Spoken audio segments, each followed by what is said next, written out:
Okay, now chapter 7, the middle years and the not so empty nest.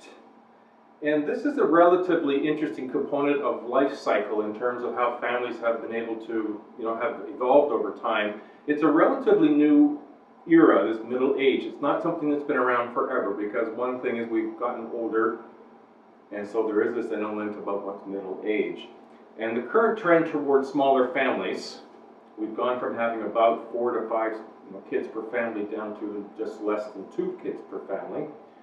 And that parents tend to finish child rearing much earlier, and therefore there seems to be more time based on life expectancy. Is also increasing that we have more time without children in our home.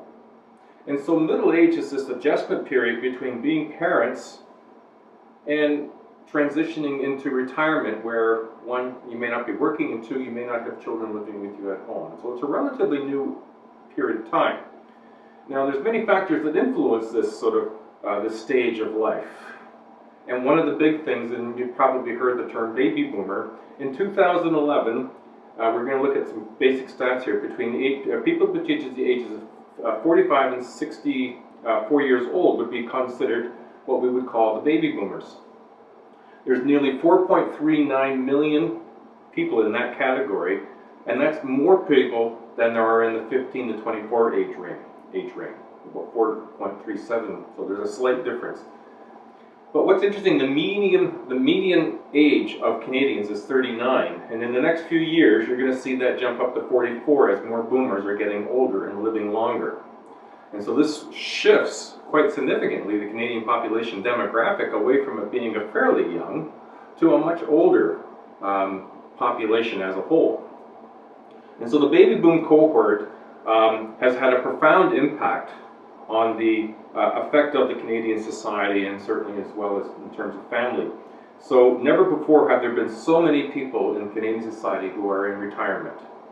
It can impact the government and voting.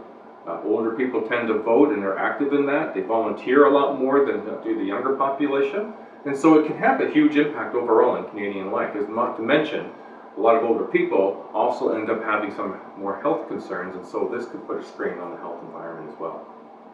Okay, what you're seeing here is table 7.1, and it shows the numbers of the two age groups and the proportion of each of these groups in the Canadian population over a 30-year period. And that's from 1991 right through to 2021. And of course, we're not in 2021, but we are moving in that direction. And the number of Canadians in the age 45 to 64 will nearly double by the time 2021 rolls around. And this group already accounts for about 1/4 of all Canadians here now in 2011. Now, this particular generation, in terms of the middle years, have now joined child rearing as the longest stage in life. So child rearing had historically been viewed as the longest period of family life, but now middle years is joining it as also as long as child rearing. The middle life group is diverse. It includes both first-time parents in midlife as well as great-grandparents in midlife. So it's quite a wide, diverse group of people. Some beginning midlife at peak of their careers, and others are nearing retirement. These years in the family life cycle and the middle years are very transitional. The period often marks splitting from one family into two or more families as children leave families of origin and form their own nuclear families of procreation. And so this is quite a transitional time and adjustment for both the parents as well as children. Now, in this period of time, we have a fairly significant chance of what we call stressors. And these stressors are essentially, by definition, a life event that can produce change in a family system. Now, life events can be quite significant and varied. The family adaptation in middle years contains a lot of different stressors. Of course, there's parenthood, and maybe parenthood later in life. There's death, whether that be of a spouse or a child or other friends of family. There's concerns for health of the spouse, As they get older, not every spouse, every person in the family is as healthy. There's the adjustment to their children's successes and their children's failures. There's a lot of different elements about midlife that incorporates this whole notion of it's being transitional, and it's full of different kinds of stressors that aren't necessarily a part of the early part of child rearing and in a family life. Now, in this midlife period, there is a term that's called generativity. And during midlife, individuals typically consider whether their lives, whether it be work or family lives, have been fulfilling. Midlife occurs when children are transitioning into independence and parents are approaching, if not nearing, a retirement. And this is a term by Erik Erikson. He states that the key issue in middle age is having children and passing something of value on to younger generations. And this is this sort of focus on one's legacy, which is what generativity is. It takes two forms, it takes more than two. It takes about 5 or 6 different forms. I'm going to mention 5 of them. Having and raising children into adulthood is one of the forms, this sort of focus on legacy. It's what do you want to pass on to your children? Mentoring a relative or younger people. It might be involved in volunteering and creation of artistic works. As many people get older, they start to branch out some of their interest areas into somewhat of an artistic flair, whether it be drawing, painting, creating music, learning a new language. Working to better the community through advocacy. Volunteering again, or commitment to family leisure time to transmit family history and values, the sort of things that we would do to sort of pass on one's legacy, make a difference in the lives of the people around us. As men and women's social roles become more similar in time, women still experience roots into generativity that more closely resemble men's. Now, in the past, most research was focused on men's experience, and careers and public life seem to be most important forms of generativity. It assumed that women express generativity through less esteemed functions of having and raising children. The baby boom generation is perhaps first where majority of women have been encouraged to develop as separate identities. Now, this next slide, I'm looking at the midlife crisis, and really I'm just beginning here. And the recent popularity of this movie called The Bucket List, things that you want to do before you kick the bucket, as it were, reflects the growing number of individuals in this age group. And this long age span is divided somewhat into 2 periods. There's the evaluation and transition period, which is generally your early 40s through to your late 50s, where you evaluate your life and you're making your transition into more of a later life of retirement. And then there's the liberation, experimentation, and innovation stage, which is more your late 50s into early 70s. And here's where you're feeling more liberated from the responsibilities of work. You are willing to experiment with different things and innovate new ideas that you can do and enjoy within your retirement years. Now, the midlife crisis, on the other hand, is often viewed as this extreme strain as a person reevaluates his or her life in the middle years. It's not as frequent as it may have been in the past. Rather, most adults enter a quest for meaning for life and an exploration, and do so in a very positive, more wholehearted manner. What representations of the early middle years are represented in trailers for the movies things like This Is 40 and Date Night, and the representations of the elderly are found in something more like The Bucket List. You might want to view them just to sort of get a feel for how the media, at least, and the film producers feel about these periods and times of life. Now, another term that's used for this sort of midlife parent generation experience is what's called the empty nest syndrome. Homemakers, mothers typically, are sometimes described as suffering this empty nest syndrome, a sense of depression or loss of usefulness when the last child leaves home. But in fact, the empty nest often brings a couple increased happiness and marital satisfaction. Middle-aged people experience a sense of confidence and competence, particularly in their jobs. And what you'll see here is a little notion around this. Parents in midlife growing a sense of mortality, and this is where as we get older, we get this sort of awareness that death of our parents, and becoming people more in their own age, we start to shift into becoming grandparents and then becoming more aware of your own mortality. Physical aging, in spite of minor complaints, for most people as they're getting older, they feel more vigorous. Nutrition, medicines, and how we've looked after ourselves are enabling people to be older and healthier. Women do not regard menopause as a major crisis as we often once did, and both sexes seem more likely to worry about health than physical appearance, especially when you're over 50. Now, as well, in this period of midlife, many individuals want something different from life. There's a tendency to experience both this push towards excitement and doing exciting things, and a pull towards security and ensuring that what you want to do in your future you're able to do through security and financial security. Women hoping to return to a career that they had before childbearing often experience problems because of what's called mummy track. And the mummy track are these limits to that traditional female roles bring, and this sort of increased flexibility that is provided to women in their enrollment to be able to go home and look after kids and having these breaks and times away from work, and the decrease in opportunities because of the flexibility. So it really limits women in terms of what they're able to do later in their lives in some cases. A sizable minority of middle-aged adults don't reach their financial or work-life goals, and of course, that doesn't enable you to enjoy what you aren't very secure in. Now, one of the other components that's important in this midlife period is relationships.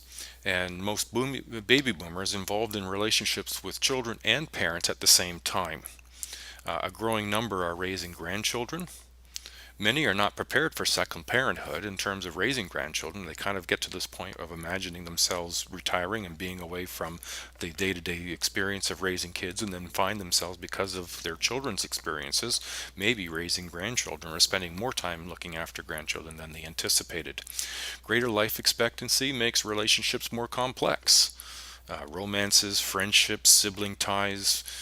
As you get older, friends passing away, children, your friends passing away, your siblings.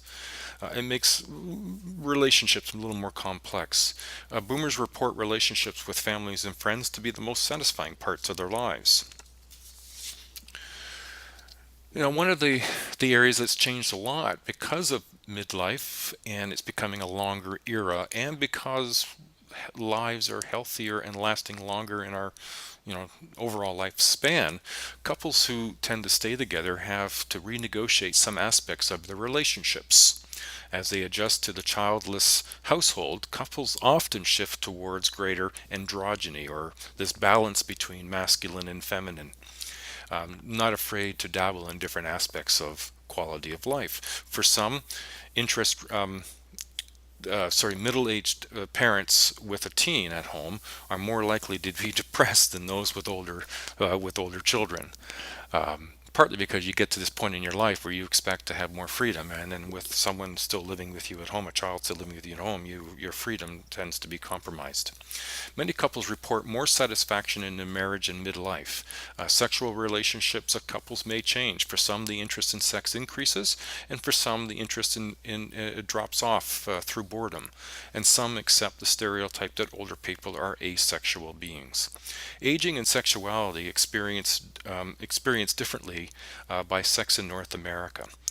Men's sexual attractiveness is linked to success, often increases with age, and women's is often linked to youthful physical appearance, and this trend to decline with age. Now, for example, if you look at gray hair as an example, men with gray hair are often labeled as distinguished.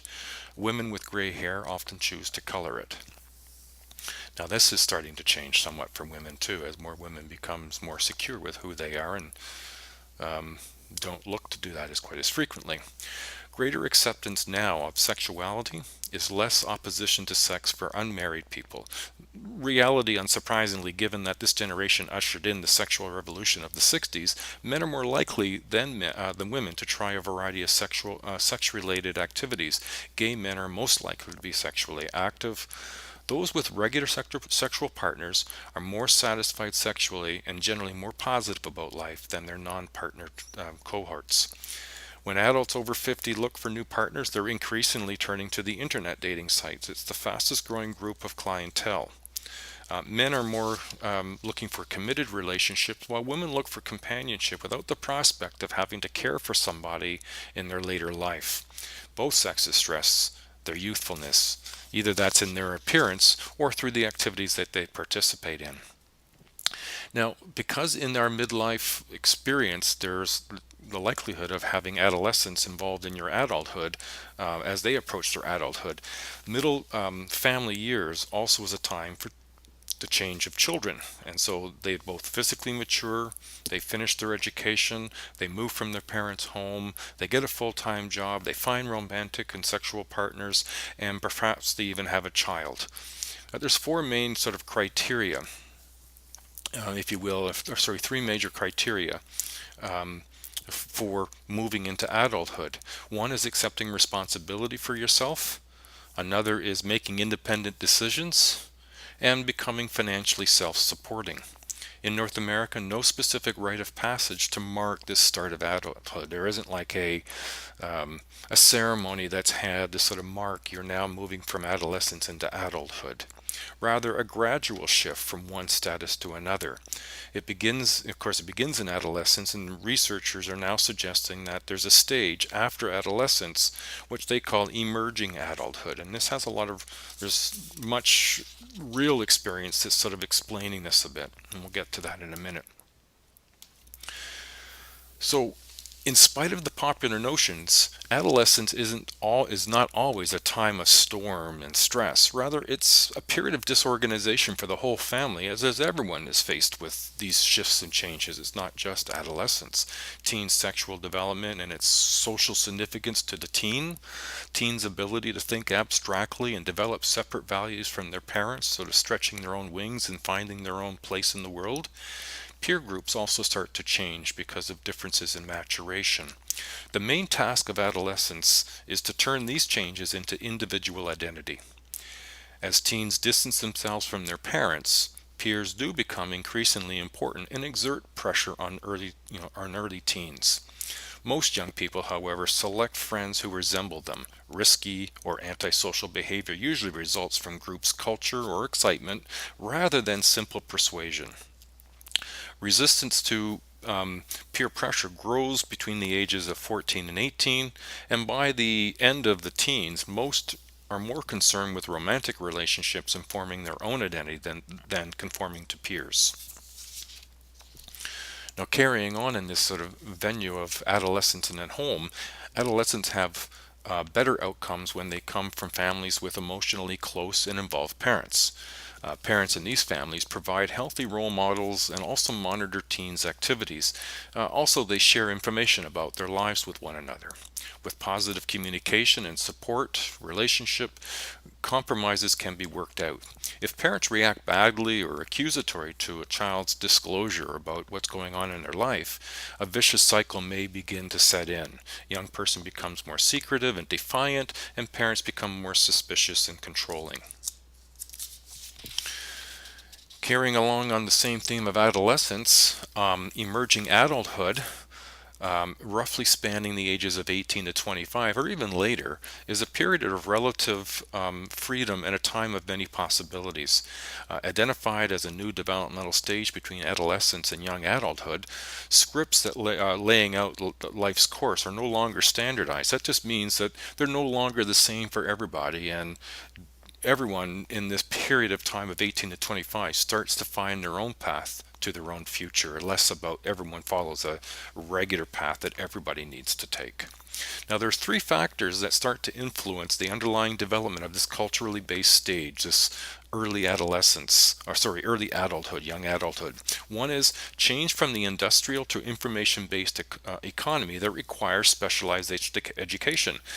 We used to be in a very industrial economy where we built things from natural resources into information-based economy where it's based on what information you have access to and how you can produce information yourself using the internet and a variety of other specialized ways, in which case specialized education is required, less about trades.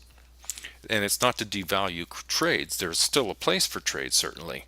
But the economy has been shifting a lot towards this information based. Secondly, women have greater education and career opportunities. And so this is really sort of include more people in searching for their own career paths rather than just predominantly men.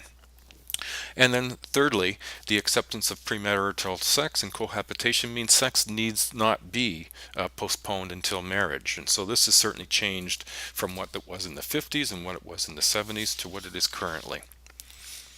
So here's this is also in your textbook, just a little fun and games, and you can go to your text to find that it's just regarding the empty nest syndrome and how not everyone might be looking at the empty nest because it's changing. It used to be that once children left, they didn't come back. However, we're seeing more examples because of very many reasons that an increased number of young people return to live with their parents. One version is what's called the boomerang kids. These are children who return to their parents' home after moving out. And then there's the revolving door scenario, which is young people repeatedly moving in and out of their parents' home. Statistically, between 1981 and 2011, the number of unattached young adults between the ages of 20 to 24 who continued to live with their parents increased from 41.5% to 59.5%. And among those from 25 to 29, that increase went from 13.3% to 25.2%. Men are more likely to move in, more likely than women to be living at home. And so this shift has had much to do with many reasons for this shift from happening. There's been a lot of different, and we're going to go through some of them. I mean, just briefly, education, the debt that's associated with education, the access to jobs, all contribute to the hemming and hawing or the coming and going back into a family home because of economic reasons. Now what we're seeing here is this sort of statistics here around the percentage of young people who are moving back to parental home. This transition to independent living is occurring later and taking longer. More young people in full-time post-secondary than was in the case in the mid-70s. Finding and keeping a job that pays enough is harder because of the slow economy growth and the recession that began in Canada in 2008. People are more likely to live at home if their parents are born in Asia or Latin America, and early pregnancy can certainly delay this independence. Living with parents brings along some adjustments. It's becoming increasingly acceptable, but it does produce stressors. Some very practical issues can arise, like adjusting to the new roles. Since old parent-child roles don't seem to be appropriate, finding how these new sets of I'm a young adult living with my parents in their home, these roles need to be adjusting. Privacy for parents and privacy for children. The use of the family car. Family rules and regulations, when you come in and when you leave, and how late can you stay out, and who can you invite over, under what circumstances, sharing expenses or not sharing expenses, and how that gets played out. The use of home for parties and other forms of socializing. Parents feel the need to maintain control of their home, and adult children have the need to control their own lives. In some instances, midlife children return to their parents' home usually as a result of employment loss, relationship breakup. Both children and grandchildren may move in. Grandparents face with renewed child care responsibilities to allow children to enter the workforce. This can certainly have a lot of different impacts, which can include poor health experiences for those older parents. Now this is also introducing what is another element about midlife and the midlife experience is what's called the sandwich generation. And this is where middle-aged adults who experience the stress of continuing dependency of their children and an increased disability of their own parents. Some of the factors involved is that parents are now older and they have children, and when they have children, their family size decreases, thus fewer helpers are available. So older children living at home longer, fast-growing group in Canada is the elderly, and a limited community and social service support for those elderly people. So it falls back onto the older people's reliance on their own children to look after them. And if they have children of their own, that's where they become the meat between the two pieces of bread. The burden of caring for the elderly parents usually falls on women, and in contrast to earlier generations, many of these women have jobs. So caring for both children and elderly relatives can be stressful, especially for those with several children and for those looking after more than one older person. Now, this is a term we've heard before, the social time clock. In our society, many aspects of our life are governed by age, the ability to vote, drink, drive, drink alcohol. The distinction between life periods have become blurred.